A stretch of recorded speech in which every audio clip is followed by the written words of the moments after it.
The first thing the paramedic noticed wasn't the staircase, or the way the hallway light threw long shadows across the wallpaper. It was the stillness, the kind that feels wrong in a home that's supposed to be alive with two newlyweds. It was just after dawn when the call came in, a young woman, unresponsive, found at the bottom of the stairs. Her husband said she must have fallen during the night. Accidents happened. People slipped. People missed steps. People tumbled in the dark. But when the ambulance pulled up to the tidy suburban house, everything looked too arranged. The porch mat lay perfectly straight. The wreath on the door was centered like it had been measured. Even the air felt staged, clean, faintly scented, like someone had tried to erase the night. Inside, the husband paced in socked feet across polished wood floors, phone still in hand as if he might need to call again and repeat the story until it sounded true. His name was Ethan Hale, mid-20s, neat haircut, the kind of man who spoke softly and made eye contact just long enough to seem sincere. The woman on the floor was Claire Hale, even younger, her hair fanned slightly across the bottom step as if she'd simply drifted there. She wore sleep clothes, cotton, pale, ordinary. A newlywed uniform. Ethan's voice wavered as he pointed toward the staircase. "I heard something in the night," he said. "A thump. I thought she just bumped into something. She's clumsy sometimes. I went back to sleep. In the morning, I found her like this."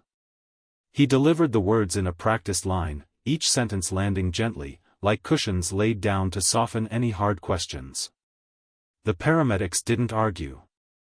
They crouched beside Claire, moved with efficient speed, and began their work. One checked her pulse. Another shone a light into her eyes. Their gloves whispered against fabric. The heart monitor stayed silent. And then, a pause, small, but unmistakable. Claire's skin was unusually cold. Not cool from being on the floor, not chilly in morning air. Cold in a way that suggested hours had passed, too many hours. The medic pressed fingers to her neck again, then glanced at her partner. It was the look professionals share when they don't want to say something out loud yet. As they carefully shifted Claire's head to assess for trauma, a mark near her throat became visible, subtle at first, like a shadow. Then clearer, once the light hit it just right. It didn't look like a bruise from a stair edge. It looked like a line. A narrow band, just under the jaw, with faint discoloration that didn't match the chaos a fall was supposed to leave behind. Falls were messy. Falls tore skin, snapped bones, left random damage. This was controlled.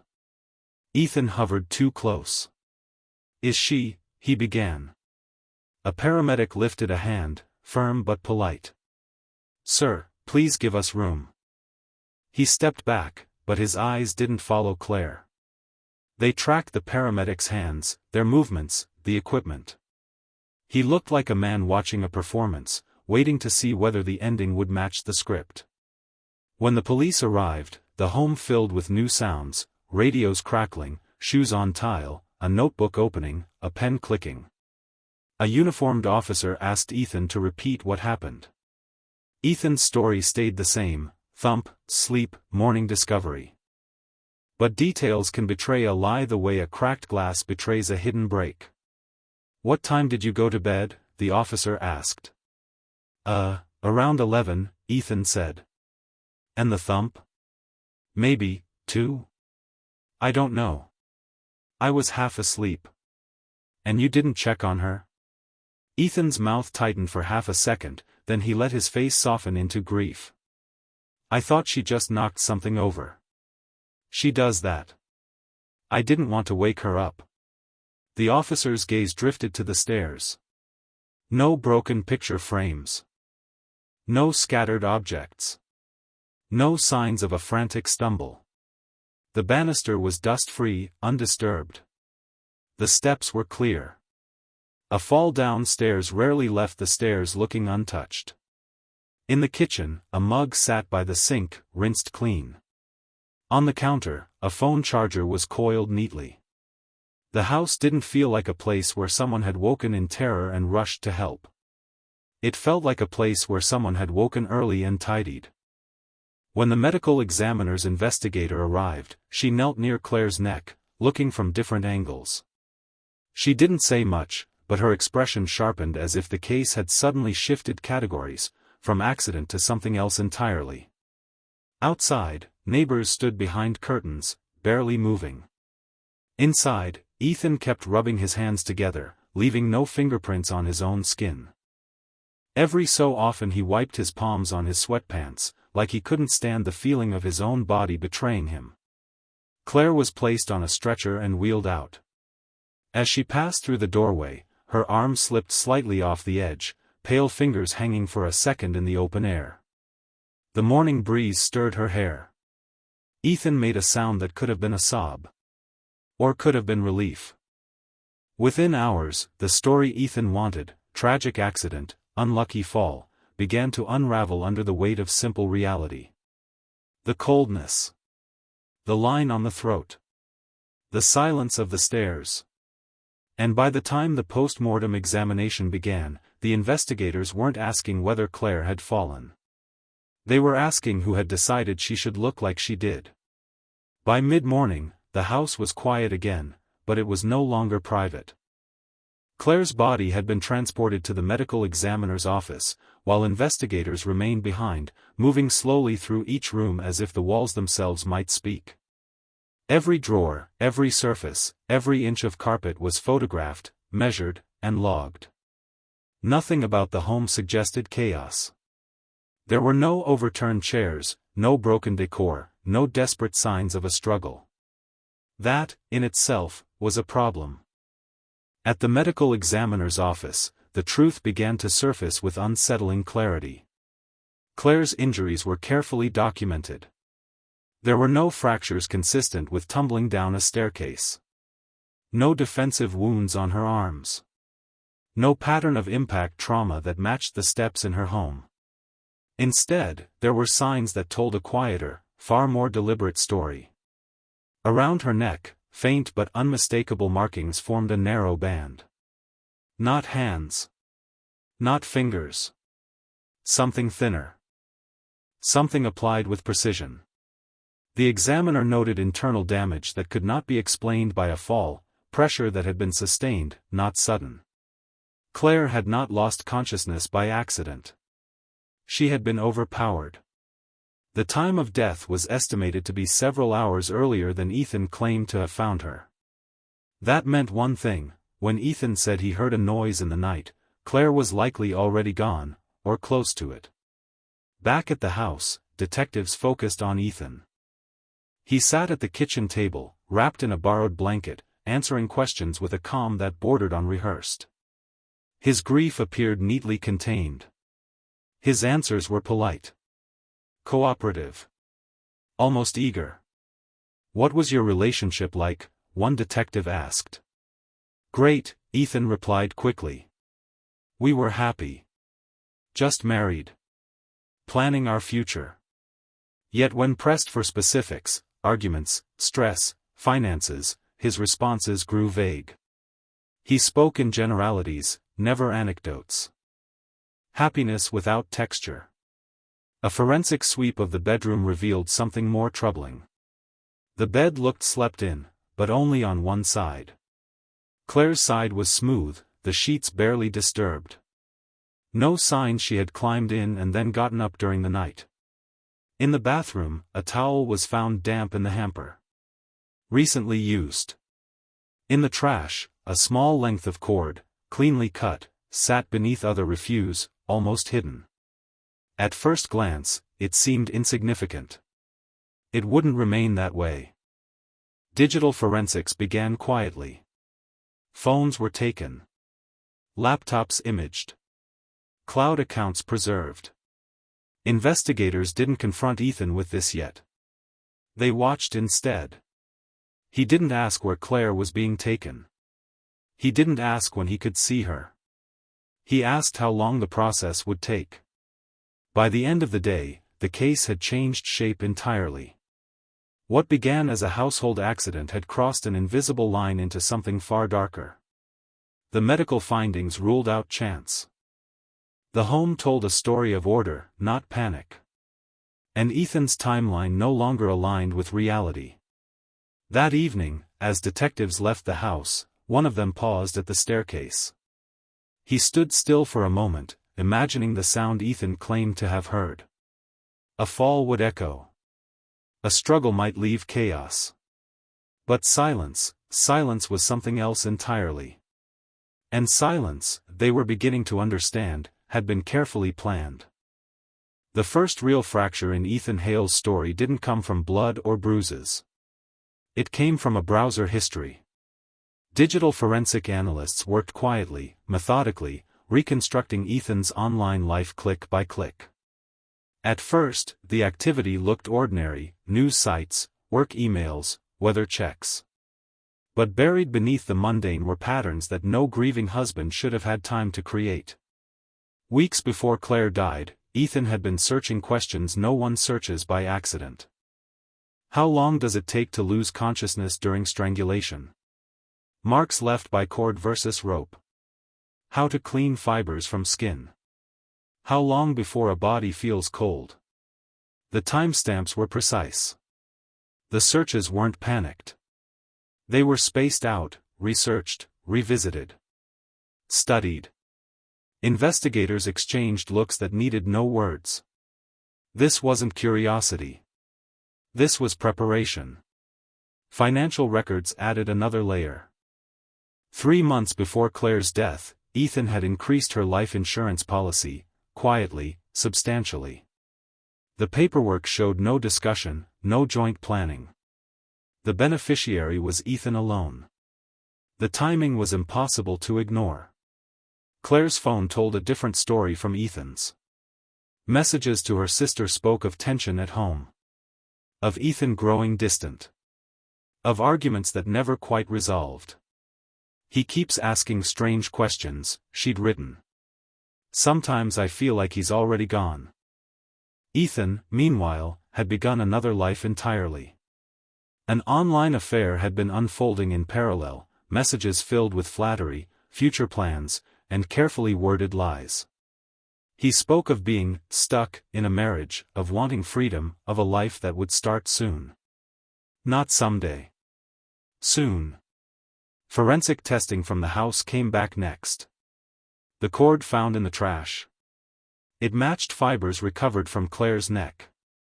Microscopic traces linked them unmistakably.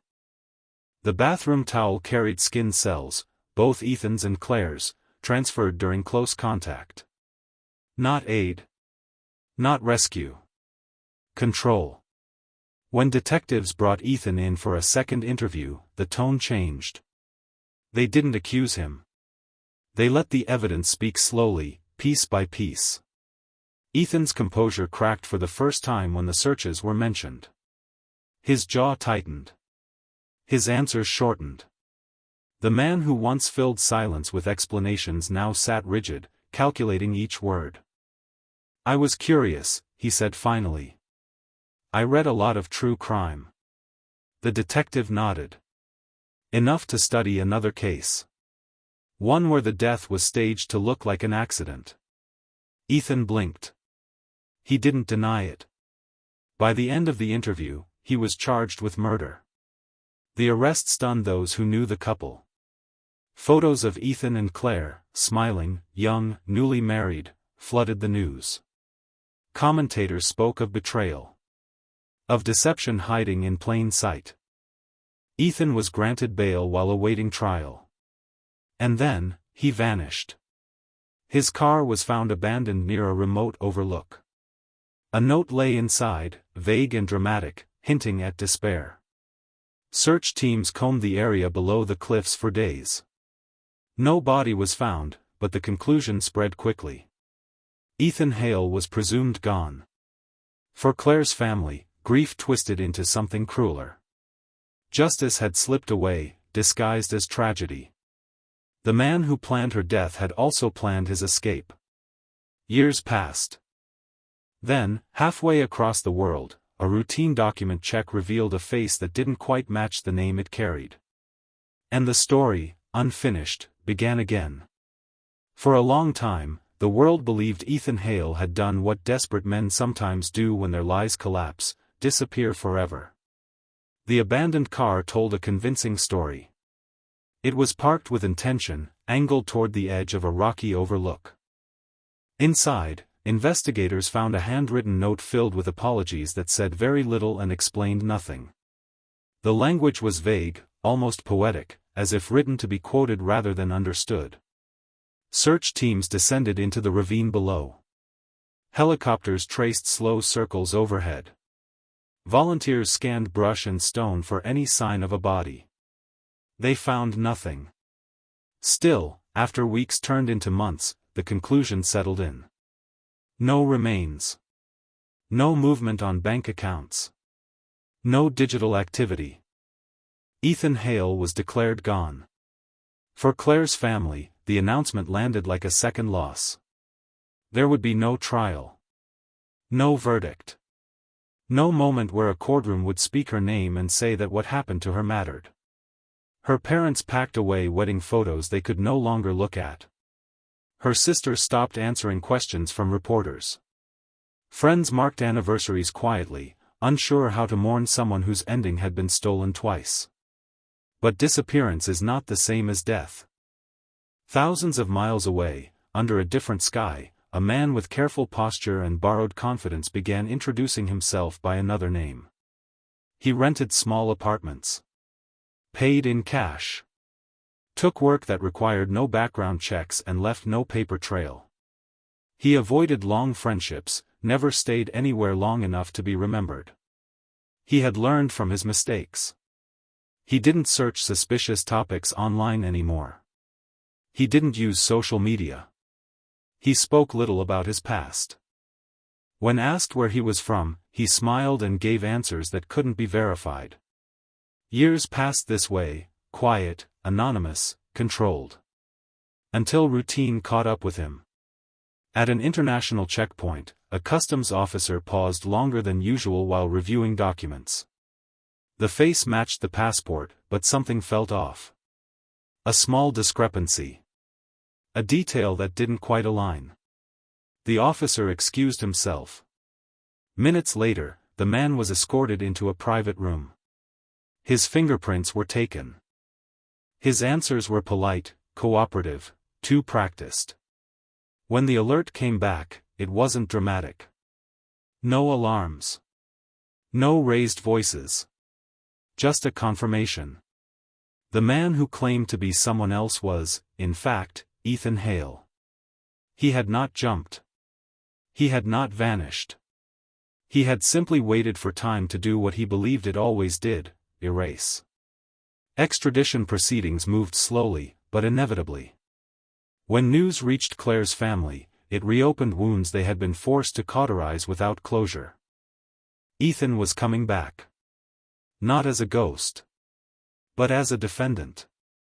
Ethan Hale returned in chains, thinner than before, his hair cut shorter, his face sharpened by years of careful isolation. There were no cameras allowed when he stepped off the transport plane, but word traveled fast. The man who had slipped through justice had finally been pulled back into its reach. In court, Ethan no longer pretended to be a grieving husband. His legal team advised silence, and for the first time since Claire's death, he said almost nothing at all. The prosecution, however, spoke loudly, through evidence. They laid out the timeline with precision. The insurance increase. The online searches. The staged staircase scene. The fibers. The cord. The false note. The deliberate disappearance. Each detail stacked upon the last until coincidence became impossible to argue. Experts explained how Claire's injuries told a story of restraint, not accident. Digital analysts walked the jury through Ethan's search history, showing how he had studied not only methods, but mistakes made by others. He hadn't panicked. He had planned. Witnesses from Claire's life gave voice to what she could not. Her sister described the unease Claire had felt in the final months.